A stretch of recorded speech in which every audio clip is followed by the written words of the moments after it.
Welcome to the Fort Collins Fellows podcast. From Colorado State University to New Belgium Brewery and the hundreds of miles of hiking and biking trails, Fort Collins has earned its well-deserved reputation as one of the top places to live in the United States. Your hosts, Patrick and Chris, were born and raised in Fort Collins. Patrick owns and runs Soukup Real Estate Services, a top-rated real estate brokerage company here in Fort Collins.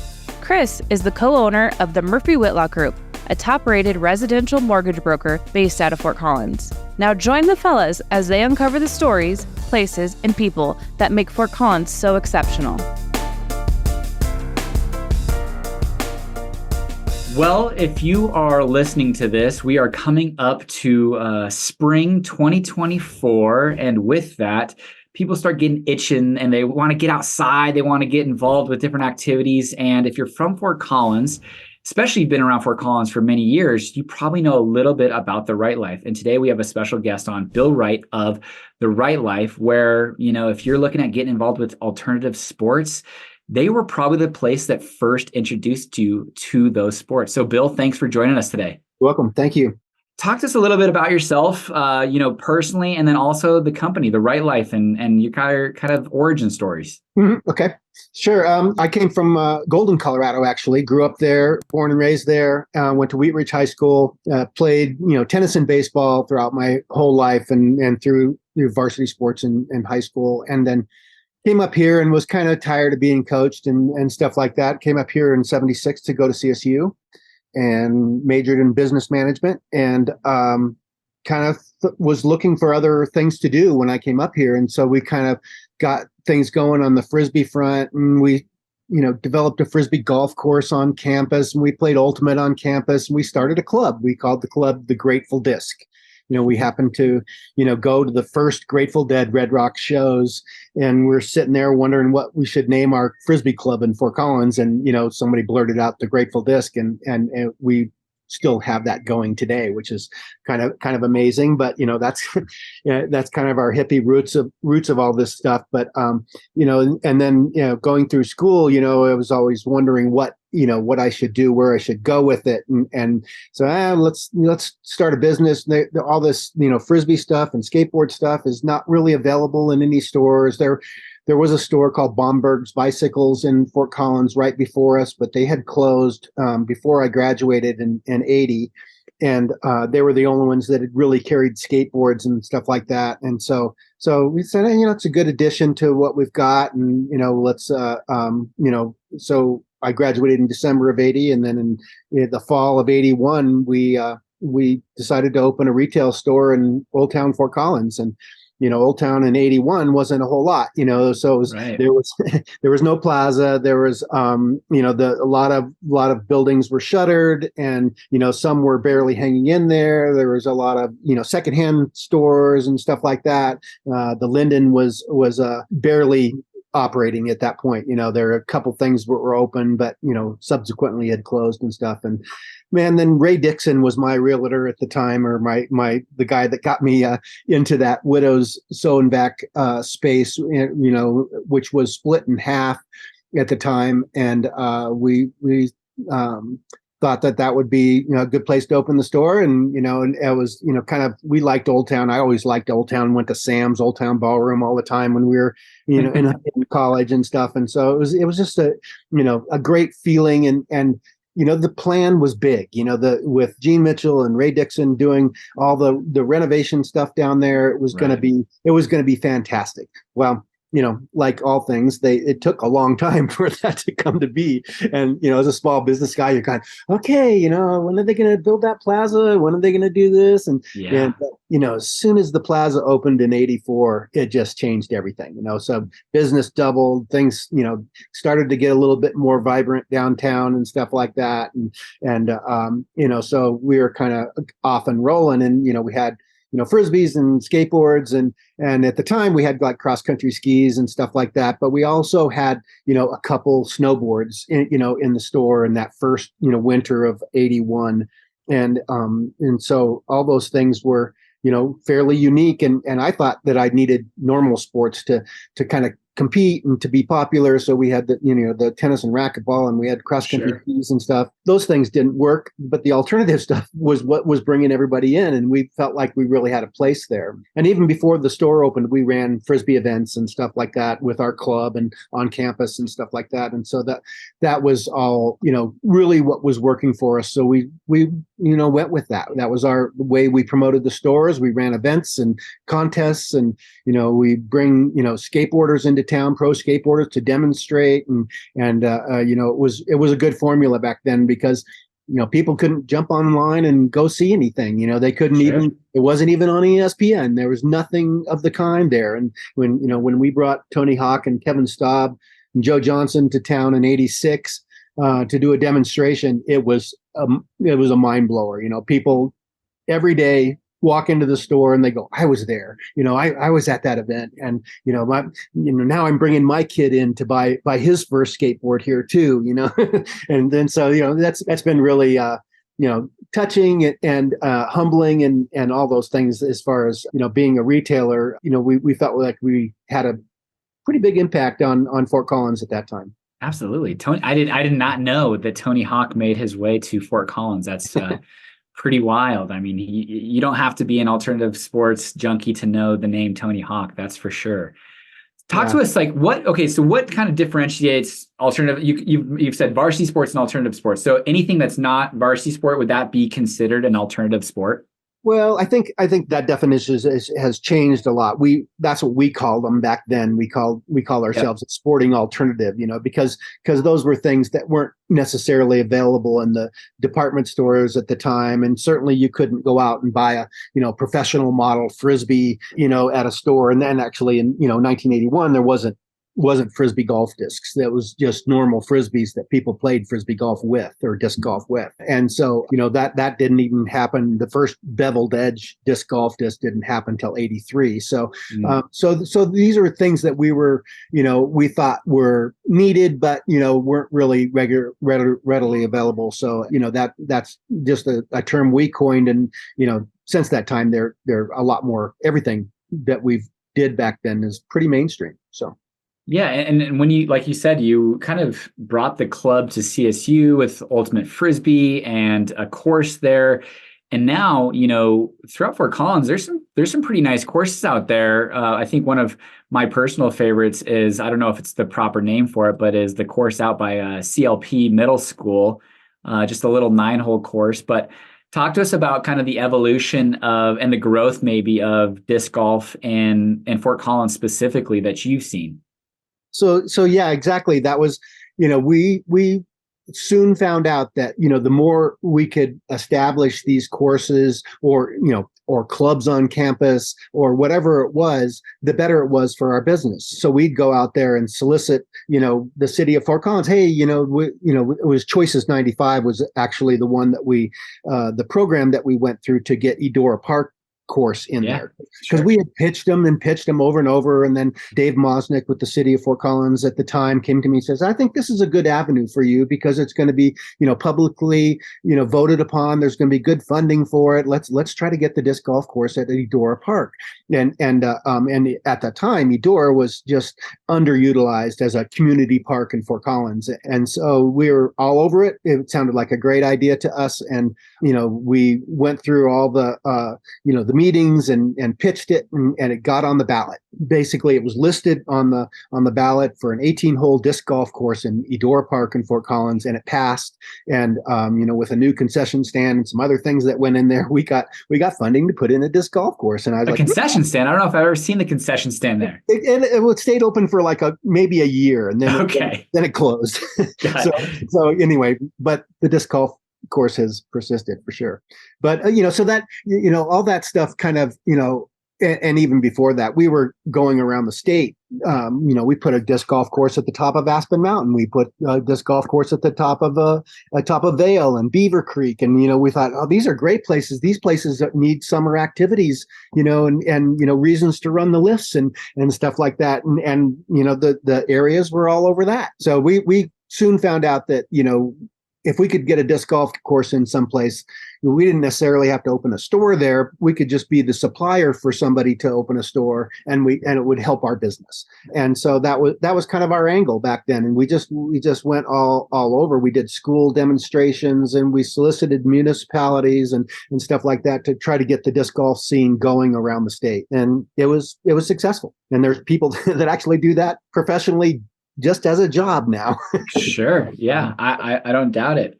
What would you say? I would say golf specifically is probably very overwhelming for somebody unless their dad or they get involved with it, during school or something along those lines. But Frisbee golfing is one of those things where, for me personally, at least my story was a friend introduced me and kind of took me out, got me a disc at the Wright Life, a couple of discs, a putter, a driver, kind of a fairway type disc. And, just took me out, and it was just intentionally going out every week or two and playing. And how would you suggest somebody who might not have experience or knowledge of such a fun activity to get involved with it? I mean, that's exactly it. That's how 99% of the people get involved with it as somebody showing it to them, going out and taking a nice walk in the park and playing disc golf as you're going and stuff like that. But there's all kinds of different ways that you can get involved. If a student is coming to CSU, there's a disc golf club at CSU that actually competes nationally and goes to college nationals in a club sports setting and stuff like that. So that's one way. And then there's all kinds of, beginner level discs or used discs to get started with. So it's really, really easy. And that's, the general appeal of disc golf over ball golf is it's super inexpensive to get involved with. You can play it very casually, and that's a large part of the appeal for it too. So. Yeah. And it's, like you said, ball golf, I think I need to buy at least a sleeve or two when I'm going even just to play 9, because I can very much count on a couple of those balls being lost. Whereas your only real risk with disc golf is maybe a high pine tree that you don't feel like climbing that day to get your disc out of there, and it gets caught up in there. But otherwise, yeah, to your point, it's a very low barrier to entry. Relatively easy to pick up. Obviously, the skill levels are wide array of that, but you can absolutely go out there and comparatively, in my opinion, to golf. I mean, shoot, we've been throwing frisbees since we were kids. I throw little frisbees to my kids now, and they're 5, 4, and 2. And so it's one of those things where the frustration level is definitely not there. And it seems like it's just more of an enjoyment. And sure, you can keep your score and things of that nature, but more or less you can get around. What would you say is a realistic time frame that somebody could either play 9 or 18? Of course, skill levels vary, but I think that's something that's important for people to know, because golf, even to play 9, it's 2.5, 3 hour commitment just for 9. For sure. Yeah. And then, if you go out and play a course like CLP, Kachalapuru Junior High School out there, that's a very short 9-hole course. And you're looking at well under an hour to go play that. I used to go out to Eudora and run the course, run 18 and do it around a half an hour each time in the morning, and just to get my exercise in the morning and go play. And I always played better when I ran that way anyway, but it is, and since the majority of courses, there are some pay for play courses. The majority of the courses are free, so you don't feel really obligated to, I can stop here, or I can get off, and this is my way home anyway. I'm going to skip a couple holes. It's a lot more casual setting and stuff like that. And certainly, and in regards to the municipalities and stuff like that, it's, at one time it was fairly maintenance free. They put a lot into it these days just to kind of keep it up, because it does get so much play and so much wear around the holes and stuff like that. So there's a more maintenance to it now than there used to be, but certainly, you're not watering the greens or the grasses and like that. In fact, my favorite types of courses are, kind of inner mountain level courses, the 7,000, 8,000 foot course at Red Feather Lakes, or there's some in Bailey and Pine and Colorado and stuff like that. And those are just, they're a blast, because you're walking and you're taking a hike in the mountains basically, and throwing frisbees along the way. And the whole area is, super durable and can take all that stuff. So it's great. changing gears a little bit, we got up to about 1984, Gene Mitchell, the Plaza. But since that time, you've gone through, the renovation of the Plaza again. You've gone through COVID. You've gone through the Linden Street renovation, and you've had the entire space on 200 Linden. But now you've kind of cut back to where it's like the back third of the building, but such an iconic corner of Old Town Square. Talk to us about kind of what you've seen as far as the transformation of Old Town and where you see it going into the future. Wow. Well, I could tell you a little bit about the real estate part of it, just because it'll probably be a little bit interesting to people. But I think that the city has been wise to put a lot of effort into downtown, and you see that everywhere around Colorado, around the country. The downtowns are getting improved and fixed up. It's it was made for commerce. My cousin who does a lot of real estate in Denver is always amazed when he comes to Fort Collins and the vast number of blocks that have commerce on them that you can freely walk around and go from shop to shop and stuff like that. And it's just really an ideal location for that kind of the shops and the restaurants and stuff like that. So I think that the city has done a great job planning for all that. So when we moved in 81, I was renting the space. I don't know what I think I was $600 a month to rent half that 200 Linden building or something. Hey, 1981, $600 a month, not cheap.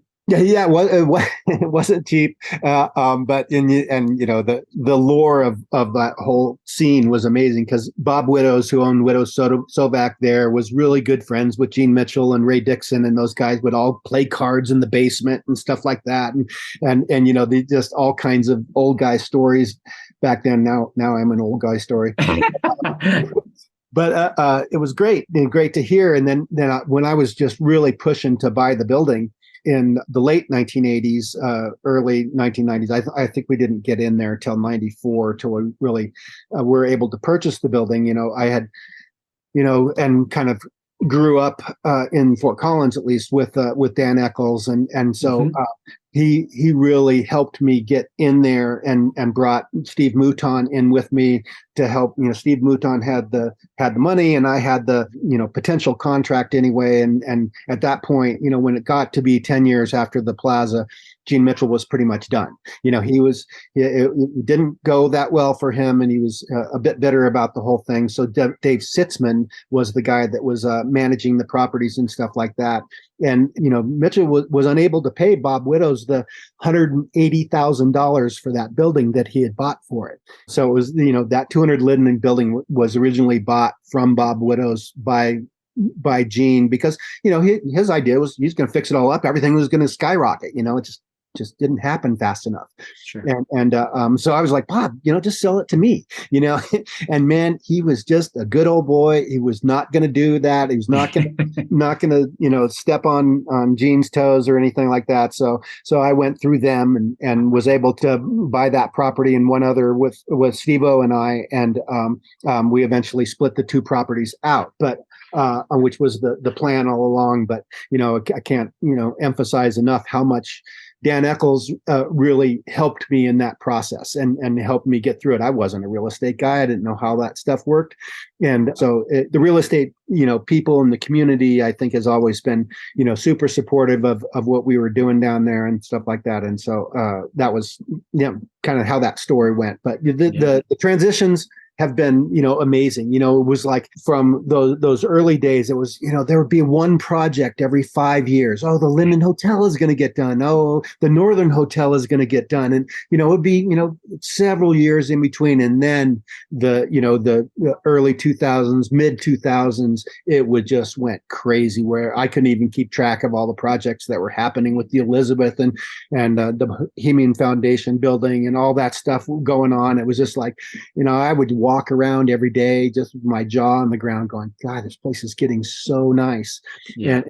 And to this day, I just blessed it to have gotten there and be involved with it and just love our downtown.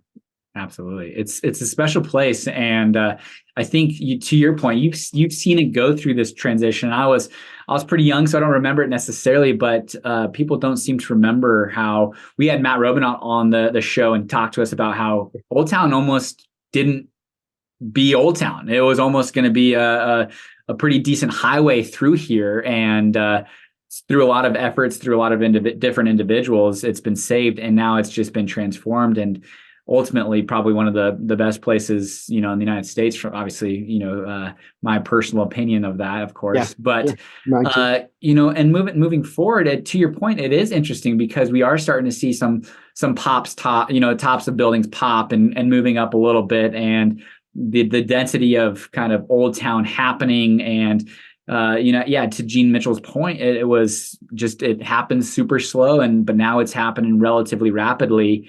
And city council is wanting, the city of Fort Collins to have more density and downtown transit centers, things of that nature. So I think Old Town Fort Collins, one, you can't own better real estate, and two, just the safety, the vibrancy, the cleanliness. There's just so many different cool things going on with that. And I don't know if you remember, I actually walked the building with you and Rich, probably 2-3 years ago, but you guys have got a basement. You're talking about, a rooftop. Any plans with the building that you guys got in now or into the future?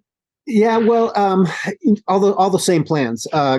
We kind of put as much into the building as we were able, so we're kind of waiting for that partner to come along that can help us do more with the basement. And we were in pretty good negotiations with Blind Pig and stuff like that, and then they kind of threw in the towel. But we're hoping that maybe the next person that comes along that does Steve's building over there at the old Blind Pig and stuff like that might be interested in the rooftop also. Because the infrastructure is now in place for it. It will still take quite a bit of build out, but I would love to get that rooftop going. I think it would be the coolest place. Oh, and, totally.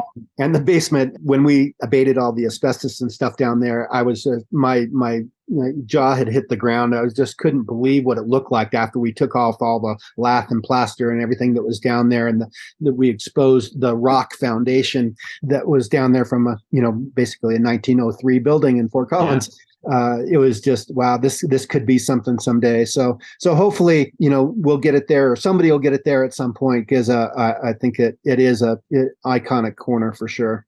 Yeah, and you guys have done other things with the building, that I just read about, but the climate wise and things that kind of talk to us a bit about kind of the other initiatives you guys are focused on with kind of the Fort Collins brand, culture, character, energy efficiency, building efficiencies. How have you guys really jumped in and got involved with that?